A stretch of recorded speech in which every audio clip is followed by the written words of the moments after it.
Hello বন্ধুরা, আমার নাম রাব্বি। আপনারা দেখছেন enemy story for AI YouTube channel. একদিন খামারের গরু বলল, এই ছাগল, প্রতিদিন ঘাস খেয়ে খেয়ে আমি বিরক্ত, চলো ব্যবসা করি। ছাগল চোখ বড় করে বলে, ঘাসেরই? আমরা ঘাস বিক্রি করব, সবাই তো খায়, বাজারে চাহিদা প্রচুর। ছাগল উচ্ছ্বসিত হয়ে লাফ দিল, ওরে বাবা, দারুণ আইডিয়া।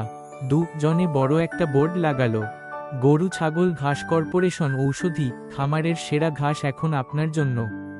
প্রথম দিন দোকান খুলতেই গ্রাহক এল, হাঁস, খরগোশ আর ভেড়া।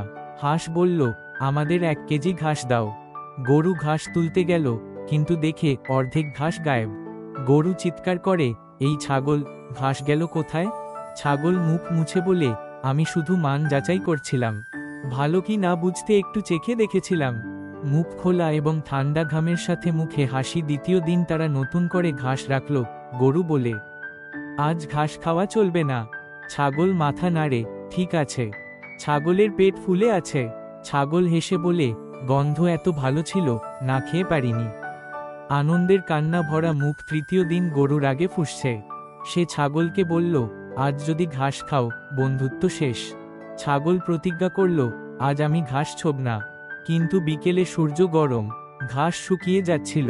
ছাগল ভাবল, এত সুন্দর ঘাস নষ্ট হতে দিই না, খেয়ে ফেলি, পরিবেশ বাঁচে। মুখের সাথে সূর্য। ছাগল ফিরে এসে গরু দেখে সব শেষ।